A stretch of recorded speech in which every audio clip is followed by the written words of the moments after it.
Action na! Ito tayo mga kapuso at kailangan palakasin po natin ang ating immune system para hindi po tayo basta-basta tinatamaan ng sakit.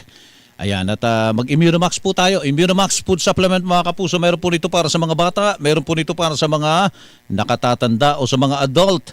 Alam niyo ba na itong Immunomax food supplement mga kapuso? Maikwento ko lang sa inyo. Matagal na po ito dito sa Pilipinas pero hindi po ito dito talaga galing. Galing po ito sa Switzerland. Ito pong Immunomax ay gawa po sa CM Glucan. DRPS2. Available in capsule for adults. Alin po dito yung para sa mga adult.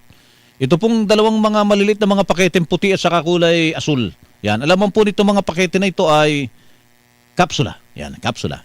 Capsule for adults, Immunomax food supplement. Itong asul forte variant ng capsule for adults, Immunomax food supplement. Itong mga matataas na mga paketeng ito, itong kulay Charmaine, orange. Yan.